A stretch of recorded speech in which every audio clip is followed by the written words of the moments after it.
ഇനി കേരള യാത്രയാണ് അടുത്തതായി വരാൻ പോകുന്നത്. KPCC പ്രസിഡന്റ് കെ സുധാകരൻ നയിക്കുമെന്ന് പ്രഖ്യാപിച്ച കേരള യാത്രയിൽ ഒടുവിൽ പ്രതിപക്ഷ നേതാവും ക്യാപ്റ്റനാവുകയാണ്. കെ സുധാകരൻ പക്ഷം KPCCയിൽ പിടിമുറുക്കുന്നുവെന്ന സാഹചര്യം ഉണ്ടായതോടെയാണ് പ്രതിപക്ഷ നേതാവിനെ ഇറക്കി എതിർവിഭാഗം ചെക്കുവച്ചത്. നിയമസഭാ സമ്മേളനം അടുത്തിരിക്കെ പ്രതിപക്ഷ നേതാവിന്റെ സൗകര്യം പോലും പരിഗണിക്കാതെയാണ് ഇരു നേതാക്കളെയും രംഗത്തിറക്കിയുള്ള യാത്രാ പ്രഖ്യാപനം. KPCC പ്രസിഡന്റ് കെ സുധാകരൻ നയിക്കുന്ന യാത്രയെന്നായിരുന്നു ആദ്യഘട്ടത്തിൽ ഇതിന് നൽകിയ പ്രചരണം. അവസാനം ഇറങ്ങിയ പോസ്റ്ററിൽ പ്രതിപക്ഷ നേതാവും നായകനാണ്. കെ സുധാകരൻ പക്ഷം KPCC കൈയടക്കി വെച്ചിരിക്കുന്നുവെന്ന പരാതി AI ഗ്രൂപ്പുകൾക്കും VD സതീശൻ പക്ഷത്തിനുമെല്ലാം നേരത്തെ തന്നെ ഉള്ളതാണ്. സുധാകരൻ യാത്രയുടെ ക്യാപ്റ്റനായാലും കാര്യങ്ങൾ കൈകാര്യം ചെയ്യുക അനുയായി സംഘമാണെന്ന് വ്യക്തമായ ധാരണ ഇവർക്കുണ്ട്.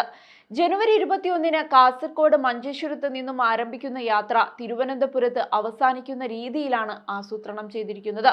140 നിയോജക മണ്ഡലങ്ങളിലും പൊതുസമ്മേളനം നടത്താനാണ് തീരുമാനം.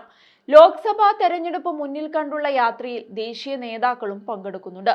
സമാപന ചടങ്ങിൽ രാഹുൽ ഗാന്ധി എത്തും. കോൺഗ്രസ് തെരഞ്ഞെടുപ്പ് തന്ത്രജ്ഞൻ സുനിൽ കനുഗോലുവിന്റെ നിർദ്ദേശങ്ങളുടെ അടിസ്ഥാനത്തിലായിരിക്കും യാത്ര. കേന്ദ്ര സംസ്ഥാന സർക്കാരുകൾക്കെതിരെയുള്ള പ്രചരണം എന്ന നിലയ്ക്കാണ് യാത്ര നടത്താൻ KPCC ഒരുങ്ങുന്നത്.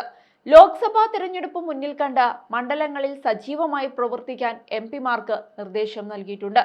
കേരള യാത്രയോടുകൂടി പൊതു തെരഞ്ഞെടുപ്പിന് പാർട്ടി സജ്ജമാകുമെന്നാണ് വിലയിരുത്തപ്പെടുന്നത്. ഇതിനുള്ള ഒരുക്കങ്ങളും പാർട്ടി ആരംഭിച്ചിട്ടുണ്ട്. കേരളത്തിൽ 4 ഘട്ട പ്രചരണ രീതികൾക്ക് രൂപം നൽകാനും തീരുമാനിച്ചു കഴിഞ്ഞു. സംസ്ഥാന സർക്കാരിനെ പ്രതിരോധത്തിലാക്കാൻ കഴിയുന്ന സമരങ്ങൾ ശക്തമാക്കാനാണ് നിർദ്ദേശം. മണ്ഡലം പുനഃസംഘടന വേഗത്തിലാക്കാനും യോഗത്തിൽ തീരുമാനമായിട്ടുണ്ട്. അതേസമയം പാർട്ടിക്കുള്ളിലും നേതാക്കൾക്കിടയിലും ഭിന്നത പാടില്ലെന്നും ഒറ്റക്കെട്ടായി മുന്നോട്ടു പോകണമെന്നുമാണ് പ്രധാന തീരുമാനങ്ങളിലൊന്നെങ്കിലും കേരള യാത്രയുടെ തുടക്കത്തിൽ തന്നെ കല്ലുകടിയാണ് അനുഭവപ്പെടുന്നതെന്ന് വ്യക്തമാവുന്നുണ്ട്. ദേശീയ നേതാക്കൾ ഉൾപ്പെടെ പങ്കെടുക്കുന്ന യാത്രയിലൂടെ സർക്കാരിനെതിരെ ശക്തമായ വികാരം അഴിച്ചുവിടാൻ ശ്രമിക്കുന്ന കോൺഗ്രസിന് പക്ഷേ പാളയത്തിലെ പട വലിയ കീറാമുട്ടിയാകും എന്നതിൽ സംശയം വേണ്ട. അതേസമയം സുനിൽ കനുഗോലുവിലാണ് കോൺഗ്രസിന്റെ പ്രതീക്ഷ മുഴുവൻ. മറഞ്ഞു നിന്നുകൊണ്ട് കോൺഗ്രസിന്റെ തെരഞ്ഞെടുപ്പ് തന്ത്രങ്ങൾക്ക് ചുവട് പിടിക്കാമെന്നാണ് സുനിൽ കനുഗോലുവിന്റെ തന്ത്രം തന്നെ.